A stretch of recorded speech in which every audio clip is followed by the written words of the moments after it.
আসসালামু আলাইকুম। নতুন আরও একটি ভিডিওতে আপনাকে স্বাগতম। আমরা আজকে যে বিষয়টি নিয়ে আলোচনা করব, কোয়েল পাখির ডিমের খোসা নরম হয় কেন, করণীয় কি? এই বিষয়টি জানতে হলে পুরো ভিডিওটি দেখতে হবে, টেনে টেনে দেখবেন না, অনেক কিছু মিস করে যেতে পারেন। ছোট্ট একটি ভিডিও, আশা করি আপনি উপকৃত হবেন। ভিডিওটি ভালো লাগলে শেয়ার করে দিবেন, অন্যদেরকে দেখার সুযোগ করে দিবেন।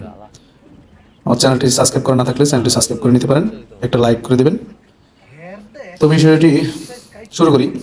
ডিমের খোসা নরম হয়ে যায় কেন, এই বিষয়টি আলোচনা করতে গেলে কয়েকটি বিষয় নিয়ে আলাপ করতে হবে। তার মধ্যে অন্যতম বিষয় হলো ডিমের খোসা ভেঙে যায় কেন। ডিমের খোসা নরম হলে কিন্তু ডিমের খোসাটা ভেঙে যায়। এটা আসলে হয় কেন, এটা আমাদেরকে জানতে হবে প্রথমে। তারপর এটার সমাধান কি করা যায় আমরা আলোচনা করব। তো ডিমের খোসা আসলে ভেঙে যায়, এটা আপনি বুঝবেন কিভাবে? এটা বোঝার কারণ হলো, আপনি ধরেন আপনার যে কয়টি পাখি হোক, 100 200 500 যে কয়টি পাখি হোক, আপনি পাখি ফ্লোরে পালেন অথবা খাঁচায় পালেন, কোনো সমস্যা নেই। আপনার পাখি যতই হোক, আপনার ডিম প্রোডাকশন ভালো আছে, কোনো সমস্যা নাই।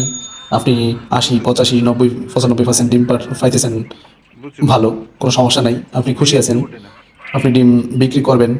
এখন আপনি ডিমটা খামার থেকে তুলতেছেন, তুলে এক জায়গায় রাখতেছেন, ওখান থেকে আবার আরেক জায়গায় রাখতেছেন। ওখান থেকে মনে করেন না আপনি হয়তো খুচরা বিক্রি করেন কিংবা হোলসেল দেন। ওখান থেকে আবার মনে করেন না এক হোলসেলার আরেক হোলসেলারে দেয়। অনেক সময় পাইকার নিয়ে বাজারে খুচরা বিক্রি করে। বিভিন্ন ধরনের কিন্তু হাট বদল হয়। তো এখন সব ডিমে এইভাবে বিক্রি হয়, সেটা মুরগি, হাঁস, কোয়েল যতই হোক। কিন্তু দেখবেন, যেই ডিমের খোসাগুলো নরম, ওই ডিমের খোসাগুলো কিন্তু এই নাড়াচাড়ার কারণে ভেঙে যায়। কারণ ডিমের খোসাটা ভাঙে, কিন্তু ভিতরতেই কিন্তু লিকুইড যেটা আছে ডিমের তরল পদার্থ, ওটা কিন্তু বের হয় না। এখন এটা কিন্তু একটা সমস্যা, মানে এই যে খোসাটা ভেঙে যাওয়া সমস্যা। কেননা যেই পাইকার আপনার কাছ থেকে, মানে খুচরা যারা বাড়ি থেকে নিবে, তারা তো ওই নিয়েই খেয়ে ফেলবে, সমস্যা নেই, 200 5টা মানে 10 12টা 20টা নেয়, খেয়ে ফেলবে। কিন্তু ওরা বুঝতেও পারবে না। কিন্তু পাইকার যারা নিবে আপনার কাছ থেকে, সে যদি দেখে যে মানে এরকম ভাঙা, সেও তো আসলে বিক্রি করে দেয়। কিন্তু সে তো যে সময় ডিমগুলো নাড়াচাড়া করবে, তখন দেখবে যে 1000 ডিম নিলাম, এখান থেকে 100 200 মানে ডিম ভাঙা পাওয়া যাচ্ছে। কিংবা সে বাজারে বসে বসে বিক্রি করে। এখন ওই যাদের কাছে বিক্রি করে, তারা এসে পরে কমপ্লেন দিতেছে, এই ভাই আপনার কাছ থেকে ডিম নেওয়া যাবে না, আপনার ডিমগুলো কি ভাঙা পাওয়া যাচ্ছে। ওরা ডাইরেক্ট বলে ভাঙা পাওয়া যাচ্ছে, ডিমগুলো আবার নষ্ট হয়ে যাচ্ছে, ভাঙা। তো পরবর্তীতে ওই পাইকার কোন খাবার থেকে নিছে, আপনার কাছ থেকে। তো এখন সে বলে যে না ভাই, আপনার কাছ থেকে ডিম নেওয়া যাবে না, আপনার ডিম ভাঙা পাওয়া যায়। তো অথচ আপনি কিন্তু ডিম ভালো দিয়েছেন, কিংবা তখনও কিছু ভাঙা ছিল।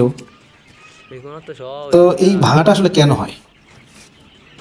আপনি তো খুব সতর্কভাবেই ডিমগুলো তোলেন, কিন্তু তোলার পরে ওই যে নাড়াচাড়ার কারণে, মানে যেহেতু দুর্বল, মানে খোসাটা খুবই দুর্বল, এই জন্য ডিমটা ভেঙে যায়। তো এটা আসলে কেন হয়? এটা আসলে মূলত পাখির ক্যালসিয়াম শর্ট থাকলে কিন্তু এই সমস্যাটা হয়। এটা আপনারা খেয়াল করবেন, পাখির ক্যালসিয়াম থাকলে এই সমস্যাটা হয়।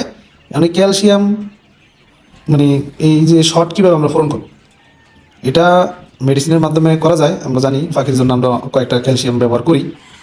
কিন্তু সব কাজ যদি মেডিসিনই হয়ে যেত, তাহলে তো খাদ্য খাওয়া যেত না। আসলে খাদ্যের মধ্যেই কিন্তু সব মেডিসিন অ্যাড করাই আছে। আর আমি সবসময় বলি, ভালো কোম্পানির ফিড খাওয়াবেন পাখিকে। আপনি যদি ভালো কোম্পানির ফিড খাওয়ান, তাহলে কিন্তু এই সমস্যাগুলো হবে না। ভালো কোম্পানির ফিড আপনারা একটু টাকা বেশি গেলেও ভালো কোম্পানিটা খাওয়াবেন, তাহলে আর এই সমস্যাটা হবে না। আর বিশেষ করে যারা খুচরা মানে খাদ্য খাওয়ান, তাদের এই সমস্যাটা বেশি হয়। খাবারের মেয়াদ উত্তীর্ণ হয়ে যায়, পাখি খাবারের মধ্যে ফাঙ্গাস পড়ে যায়, খাবারের মান নষ্ট হয়ে যায়। আর ভালো কোম্পানির মধ্যে এই সমস্যাটা আসলে আরও একটা কারণে হয়। আমরা জানি, আমরা তো পাখির জন্য লেয়ার লেয়ার ওয়ানটাই খাওয়াই, লেয়ার লেয়ার ওয়ানটাই আমরা খাওয়াই, আমরা জানি। তো এখানে লেয়ার লেয়ার ওয়ানের মধ্যেই কিন্তু ডিমের জন্য যত পুষ্টি থাকে, সব লেয়ার লেয়ার ওয়ানের মধ্যেই থাকে, ঠিক আছে? তো এই যে লেয়ার লেয়ার ওয়ানটা আমরা ভালো কোম্পানিটা অবশ্যই খাওয়াবো। এখানে কিছু জিনিস, মানে মেডিসিন বাদেও কিছু জিনিস অ্যাড করা থাকে। সেটা কি? সেটা হলো গ্রিড। গ্রিড, সরি, গ্রিড কি? আসলে আমরা অনেকেই জানি না গ্রিড কি। আমরা যারা কবুতর পালন করি কিংবা করছি, তারা গ্রিডটা কিন্তু খুব ভালোভাবে চিনি। গ্রিড হইল আপনার ইটের কণা, মানে ছোট ছোট, কিংবা ডিমের খোসা, পাথরের গুঁড়ি, একবারে ছোট ছোট পাথরের গুঁড়ি, মানে এই তারপরে ঝিনুকের গুঁড়া, মানে এই কয়েকটা জিনিস মিলে একটা গ্রিড বানায়, যেটা আসলে ডিম পাড়া মানে ফাঁকিগুলোর জন্য খুবই উপকারী। ডিমটার খোসাটা শক্ত করার জন্য এটা খুবই মানে উপকারী, এটা আসলে লাগবেই। পাখি দেখবেন মানে খাবার বাদেও ঠুকরে ঠুকরে মনে করেন না মাটি খায়, তারপরে যেগুলো সারা পাখি থাকে আর কি, হাঁস মুরগিও খায়, তো দেখবেন যে ঠুকরে মাটি খায়, মাটির সাথে কিন্তু বিভিন্ন ধুলোকণাও মানে খায়। তো এইটা কিন্তু তার গ্রিট হিসেবে কাজ করে। এখন আমরা যেহেতু বন্দি করে পালন করি, ওরা তো আর মাটি ওগুলো পায় না, তাই না? এই জন্য আমাদেরকে ওই খাবারের মাধ্যমেই, খাবারের সাথেই মিক্স করে এই গ্রিটটা দেওয়া লাগে। তাহলে পরে আপনার এই ডিমের খোসার যে সমস্যাটা, পাতলা হওয়ার যে সমস্যাটা, এই সমস্যাটার হয় না। অনেক সময় দেখবেন যে আপনার ডিমের খোসা মানে চাম হয়, মানে খোসাই হয় না, মানে যে এটা চাম, এটাও কিন্তু এটার জন্যই হয়। তো ভালো কোম্পানিগুলো কিন্তু আপনার এই গ্রিডটা আপনার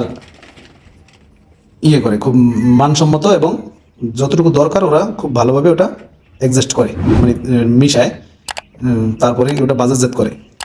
তো আপনারা সবসময় চেষ্টা করবেন ভালো কোম্পানির ফিড খাওয়াইতে, এবং সময় উপযোগী, সময় মতো যে খাবারটা দরকার ওই খাবারটাই খাওয়াইতে। তাহলে পাখির ক্যালসিয়াম শর্টটা থাকবে না। আর ক্যালসিয়াম শর্ট না থাকলেই আপনার পাখির যে ডিম মানে খোসা পাতলা হওয়া, চাম ডিম দেওয়া পাখি, মানে এগুলা কিন্তু আর মানে খামারে আপনার সমস্যা হবে না। তাহলে কোনো পাইকার আপনার কাছ থেকে একবার ডিম নিয়ে দ্বিতীয়বার আর মানে না নেওয়ার মানে সুতা কিংবা অনাগ্রহ করবে না। একবার নিলে পরে সে দ্বিতীয়বার এমনিতেই আসবে।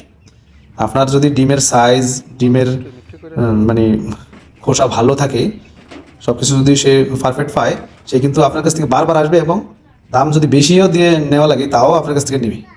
কারণ আপনার ডিমগুলো নিয়ে সে ভালো পাইছে, সে তার কাস্টমারকে মানে ভালোভাবে দিতে পারতেছে, কারণ কাস্টমারও তার কাছে বারবার আসে। এই জন্য সে আপনার কাছ থেকে দ্বিতীয়বার আবার নিবে, সে অন্য একজনকেও মানে সাজেস্ট করবে যে আপনার কাছ থেকে ডিম নেওয়ার জন্য। তো পাখি আসলে শুধু ডিম প্রোডাকশন ভালো পাইলেই হবে না, আপনাকে মানসম্মত ডিমও পাওয়া লাগবে পাখি থেকে। তা আপনি যদি পাখিকে ফুল সাপোর্ট দেন সব দিক দিয়ে, যত্ন হোক, খাবার হোক, মেডিসিন হোক, সব যদি আপনি ঠিকমতো যত্ন নিতে পারেন, খাওয়াইতে পারেন, তাহলে সেও আপনাকে আপনার চাহিদা মতো যতটুকু দরকার সে দিবে। তো আশা করি বুঝতে পারছেন আজকের বিষয়টা। আশা করি আপনার খাবারের জন্য মঙ্গল বয়ে আনবে। ভালো থাকবেন। আসসালামু আলাইকুম।